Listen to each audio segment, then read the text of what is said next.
The night sky over Babylon shimmered like black velvet studded with fire. Golden towers touched the clouds. Streets buzzed with merchants, soldiers, and chants of the empire's glory. But deep within the heart of this mighty kingdom lived a man who bowed to no king but God.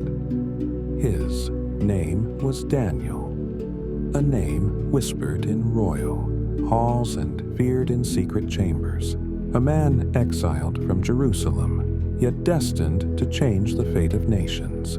This is not just a story about lions. It is a story about faith under fire, about how truth stands unbroken when the world demands you kneel. Daniel had been brought to Babylon as a young man, intelligent, disciplined, and devoted to the God of Israel. Over the years, through empires and rulers, he remained steadfast. His wisdom outshone magicians and advisors. His honesty made him a rare gem in a kingdom of deceit. When King Darius of Persia conquered Babylon, he immediately noticed Daniel. In every council meeting, while others flattered and schemed, Daniel spoke only truth. So Darius appointed him as one of 3 governors over the entire realm, and soon planned to make him the chief over them all. But power draws enemies like light draws moths. The other officials burned with jealousy. "Why should a Hebrew exile rule over us?" they muttered. "He must be destroyed." Day after day, they searched for flaws in his work, his words, his loyalties. But Daniel was spotless. He broke no laws. He took no bribes. He sought no glory. And so, in their frustration, they found their weapon, not in his weakness, but in his faith. The conspirators gathered under torchlight in the palace corridors. "We know his pattern," one said. "He prays 3 times a day, always facing Jerusalem." A wicked smile crept across their faces. "Then let us use his God against him." The next morning, they went before the king with honeyed words. "O King Darius, live forever. You are the ruler of nations, the voice of the gods. Sign a decree that for 30 days no one may pray to any god or man except you, O king, and whoever disobeys shall be thrown into the den of lions." The king, flattered and unaware, sealed the decree with his royal signet. In Persia, the law of the Medes and Persians could not be undone, not even by the king himself. And so the trap was set. When Daniel heard the decree, he did not tremble. He did not run. He went home as he always had. He opened his window toward Jerusalem, the city of his God, the city of his heart. And there, in the golden light of sunset, he knelt and prayed, not in secret, not in shame, but in faith. He gave thanks, even when his future looked like death. He worshipped, even when the world demanded silence, because Daniel understood something eternal, that no earthly law can override divine truth. The spies watched in the shadows, You are violating the grinning as they decree. recorded Seize every him. word. By nightfall, the accusation reached the palace. "Daniel has defied your command," they shouted. "He prays to his God."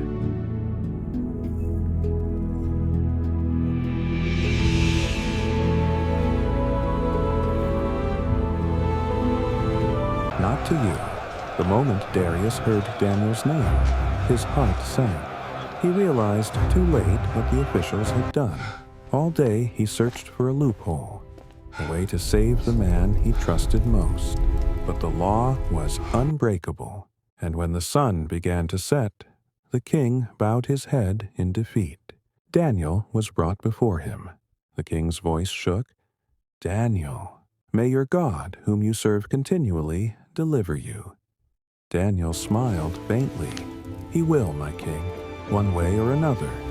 And so the sentence was carried out. The den was a pit carved deep into stone, its walls slick with moisture and the smell of death.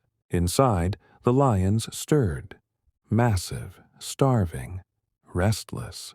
Their growls echoed like thunder. Guards tied Daniel's hands, but he did not struggle. His heart was still, his eyes calm. He whispered a final prayer, and the guards rolled the stone across the entrance. Then silence, only the sound of claws on stone and a single breath in the dark. The king sealed the stone with his royal seal, and that of his nobles, so no one could rescue Daniel. And then, in anguish, Darius returned to his palace. He refused food, music, and sleep. Every hour felt like eternity. But Daniel was not alone in the dark. Inside the den, the air trembled. A soft, divine presence filled the pit. A light pierced the darkness, brighter than any torch. And there, standing beside Daniel, was an angel. The lions approached, teeth bared, eyes glowing, but they stopped. As though frozen by an invisible hand, the angel lifted his arm, and the beasts lay down quietly around Daniel, like cubs at their master's feet. All through the night, Daniel prayed, not for escape, but for strength. He sang softly of deliverance, his voice mingling with the low breath of tamed lions, and above him, heaven watched in silence, proud of a man who stood unbroken. At first light, the king ran to the den, his robe flying behind him. "Daniel!" he cried out, voice breaking. "Servant of the living God, has your God, whom you serve continually, been able to deliver you from the lions?" For a moment there was silence. Then a calm, steady voice answered, "O king, live forever.